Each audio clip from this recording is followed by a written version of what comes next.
Hi everyone, welcome to Parent Connect.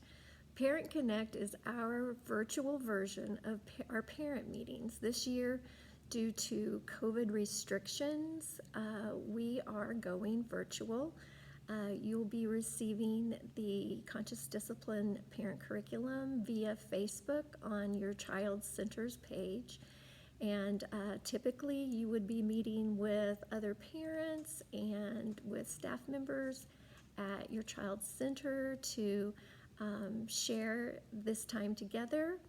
But we're going to do our best to get some information out to you virtually, and as well as some materials and handouts that you can use to just invest some time in thinking about parenting skills and some things that you can implement with your child that maybe they've learned in their classroom that will be helpful to you as well. And so first, I just want to thank you and celebrate the fact that you as a parent have carved out the time and have the desire to watch this video, and I am very hopeful that you will be able to take one or two things away with you that you can implement and practice throughout the next month. We'll be putting these out monthly along with other resources and ideas that we'll be posting and sharing with you throughout the month. But thank you for being here.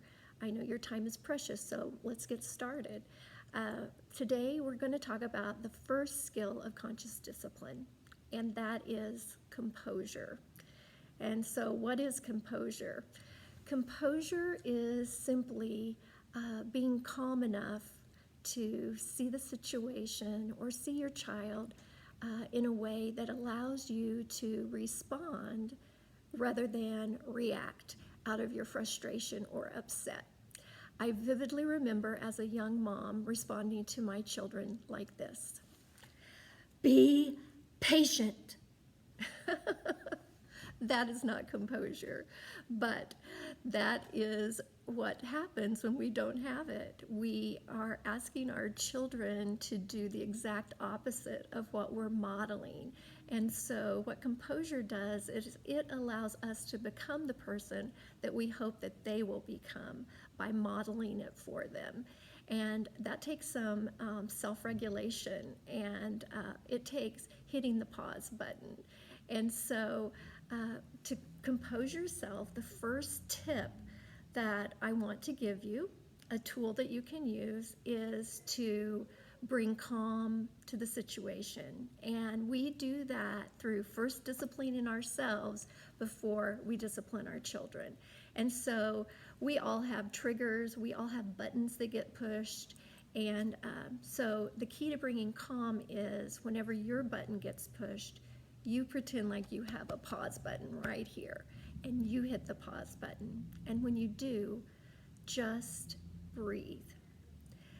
Research tells us that breathing, just breathing 3 deep breaths, helps to cut our stress response in half.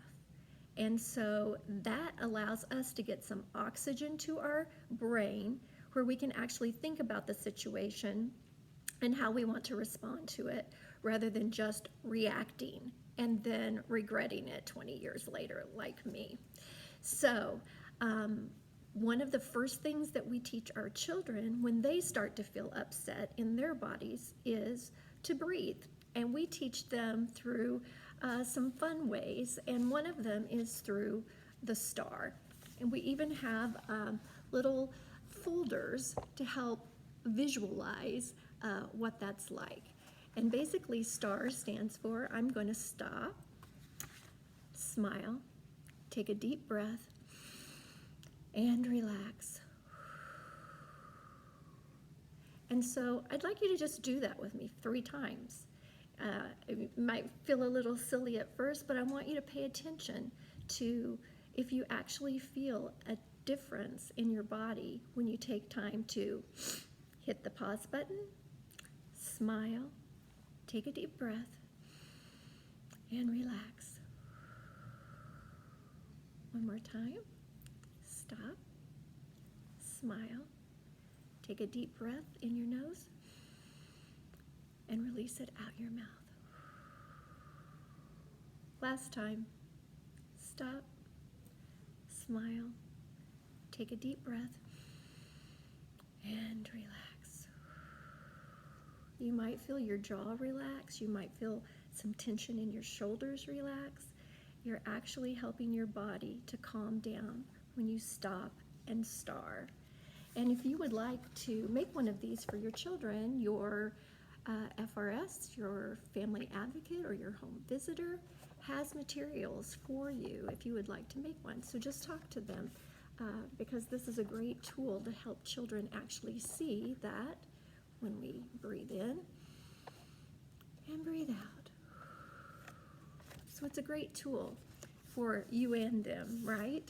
Okay, so first tip, just hit the pause button and breathe. Calm yourself down so that you can think through what the next best step is rather than just responding out of your upset. All right?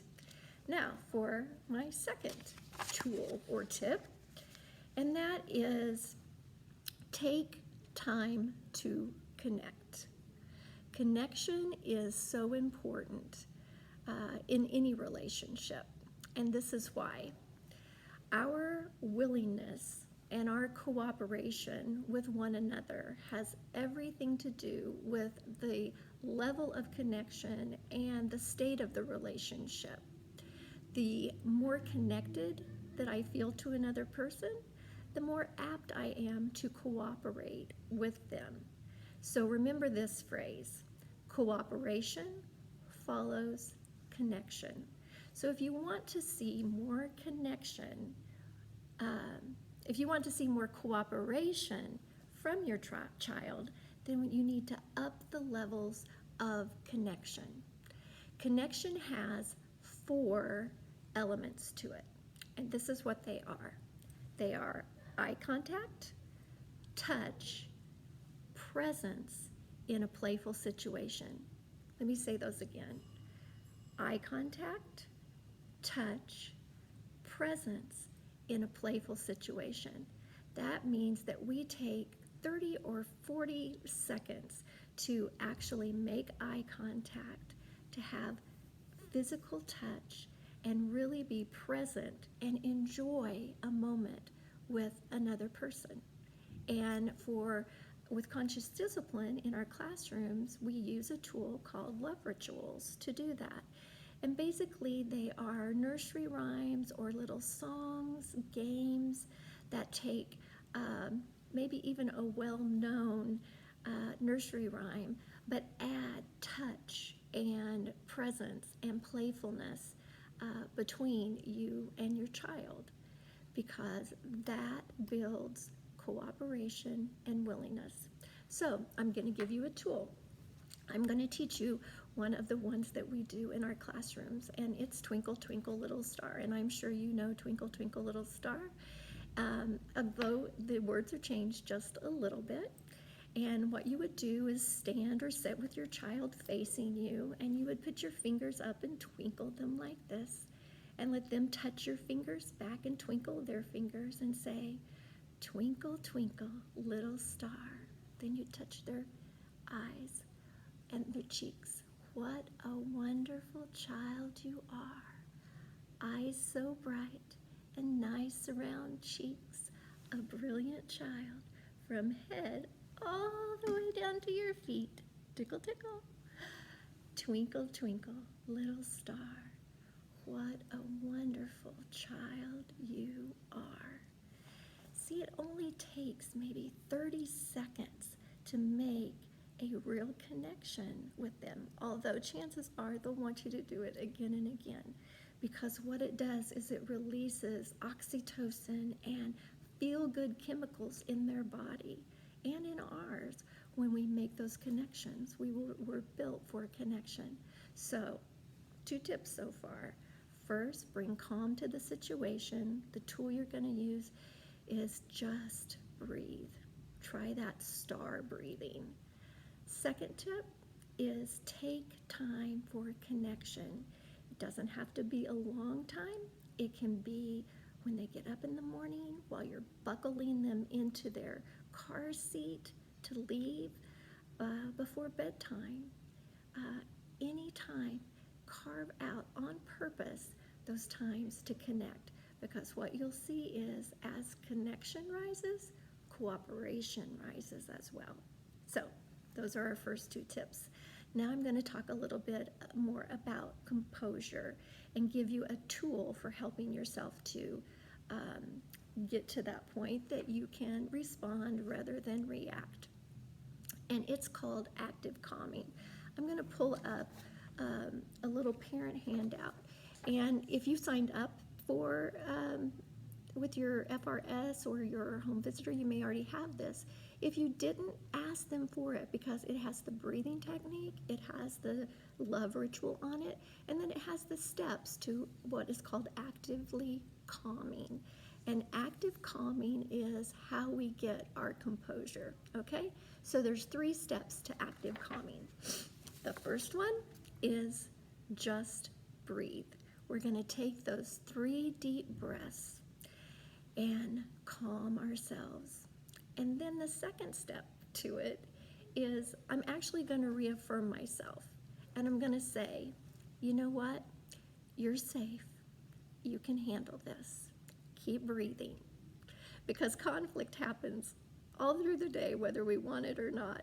But we need to know that we can handle this. We can choose, rather than just reacting out of our upset, to think before we act.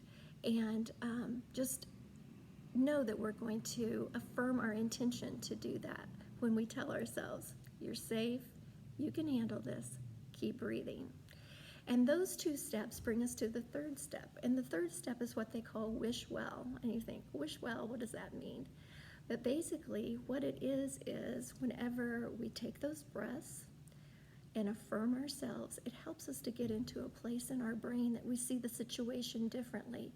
All of a sudden, the situation or the child standing in front of us, we realize, you know what, I love this kid. He is not a problem. She is not a problem. They're having a problem, and I want to help them solve it. I want to give them the skills or the instruction that they need to know what to do in this situation. I want to help them calm down. I want to help them know the right thing to do.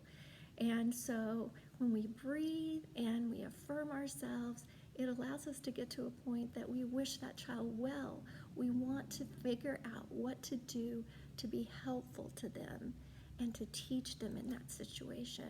So wishing well is just moving from that place in myself where I'm thinking about how this is affecting me and upsetting me, that this conflict is happening, to the place that I can actually see, you know, the child's asking for my help. It may not be the way that I want to hear it, but they're asking for my help. I want to wish them well. And in doing that, I see things differently, so I'm going to respond differently, and we're going to figure this out together.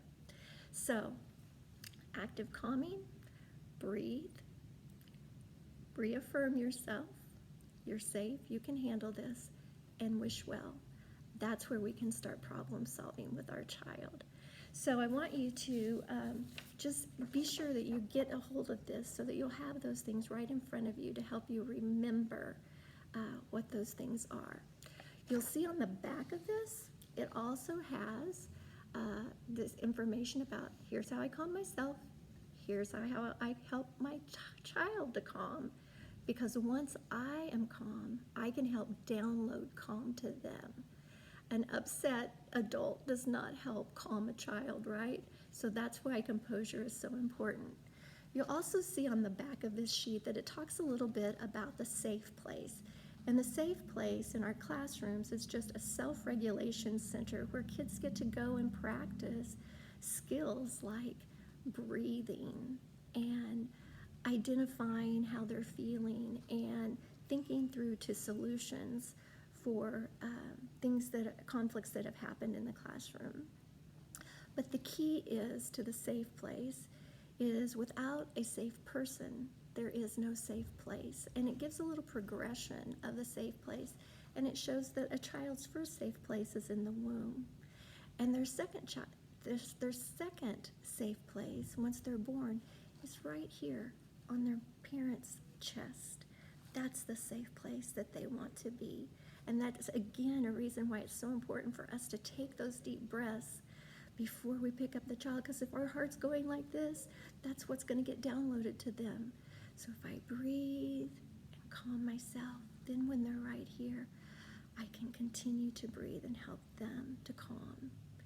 Next, when our children get a little bit older and they're beginning to explore the world around them, the third safe place is on your lap, because they'll be playing along and all of a sudden there'll be a big noise or something will happen, and all of a sudden they're looking for you and they're running over and want to be close and sit on your lap, because you are their safe place. And it isn't until after they get a little bit older that you can actually have a safe place, like we have in the child care centers and the classrooms, where it's a place that they like to go. And it's really not necessarily you having to set up some great